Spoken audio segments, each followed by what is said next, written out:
Well, Peter Rock is in the studio now. He is a leading seagull expert, and you just heard the statement there, birds do not attack people without a good reason. What would the good reason be? Quite clearly, it's about defending their young.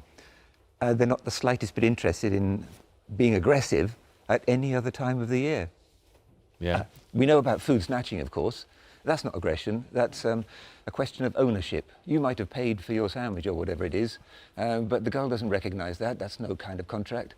Until you've got it actually down your throat, it could belong to the gull. Well, talking about down your throat, very shortly we're going to be speaking to the MP, the independent MP for Barrow and Furness, that is John Woodcock, who says that you should be putting contraceptives down seagulls' throats to stop them breeding. Before that, let's talk to Roy Pickard. Now, Roy Pickard lives near Fleetwood in Lancashire. And Roy, fair to say you were held hostage by seagulls for a whole week and attacked by them. Tell us your story, my friend.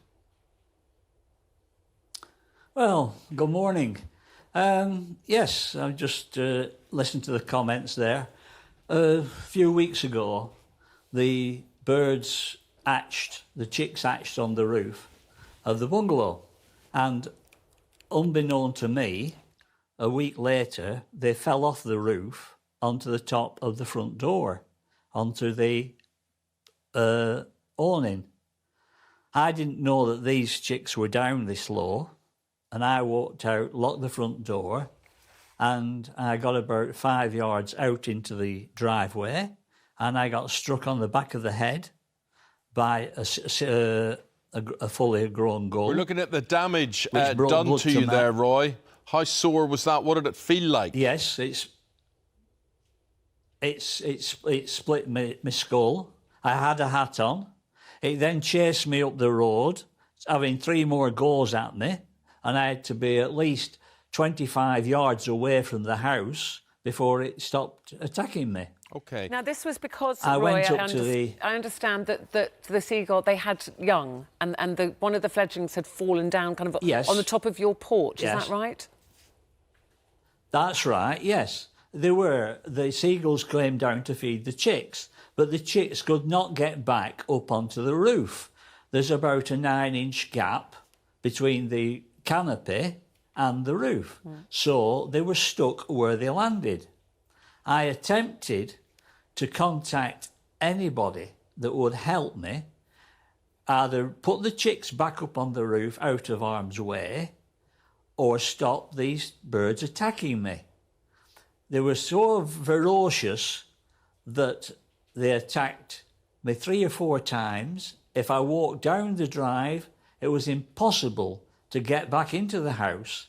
The only way I could do it was to get the garage door open and drive the car out of the garage, what I had to do, and drive back in. You were under siege. You were under siege, as it were. I want to, Roy, now go to the MP, the independent MP, John Woodcock there for Barrow and Furness. John, what do you think the answer to all of this is?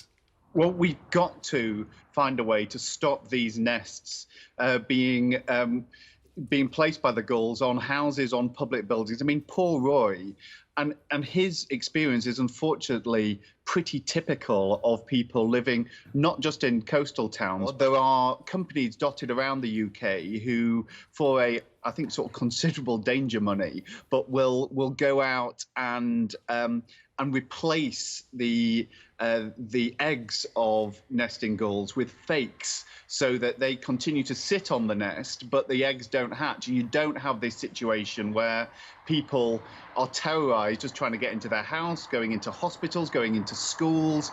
It is a dreadful situation. OK. It's not OK, good. well, we've got Peter Rock with us today, who's a leading seagull expert. He's studied these birds for many years. Contraceptives for seagulls, is this the answer? Do they need culling? 2 questions there. Contraceptives, this is old news. We've had this suggestion for many years. It's just not viable. With the colonies, say, for instance, of Cardiff, which has got 3,100 pairs, this is just not a viable idea.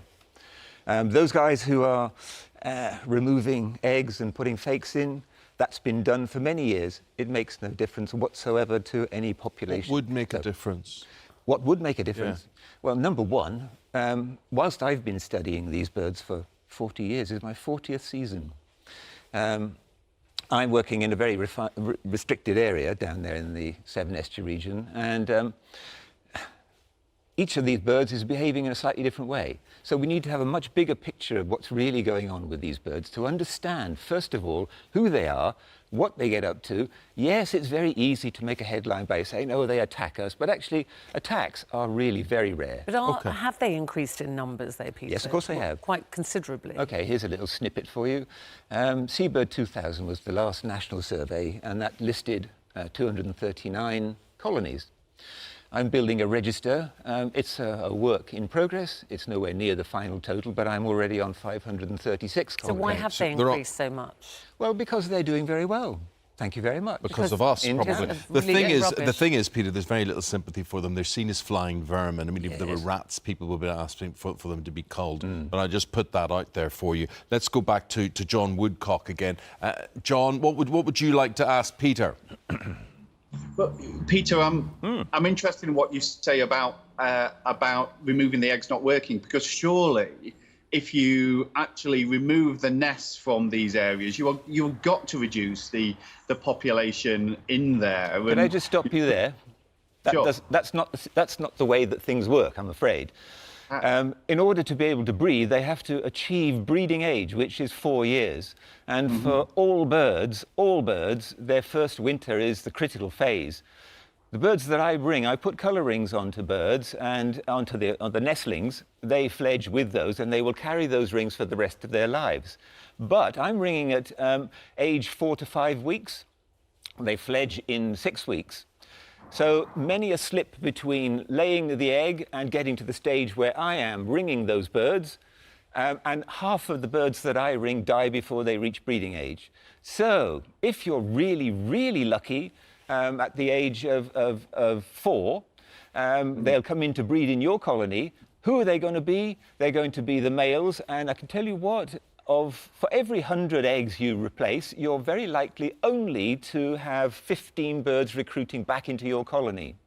Now, but what we that's know, more than made up for by all of the other colonies that are sending in their exports, and we are importing them in our towns. So that's how the thing works. So just removing a few eggs isn't going to do the trick, I'm afraid.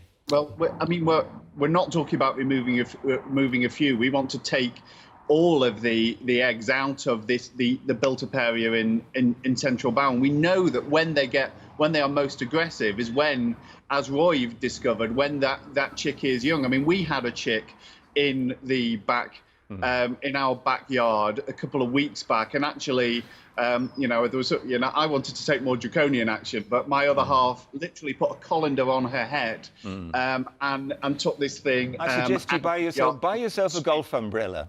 That might get nicely decorated, but it's going to protect you. Well, Roy, would a golf umbrella have worked for you, Roy? Excuse me, say again. Would a golf umbrella have worked for you? Would a golf umbrella have protected you?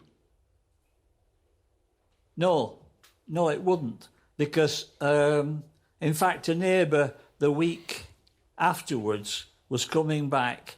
He went to a local public house and he took an umbrella with him because it was raining. He was coming back at 11 o'clock at night and he was attacked by about 8 gulls on the street. It ruined the umbrella.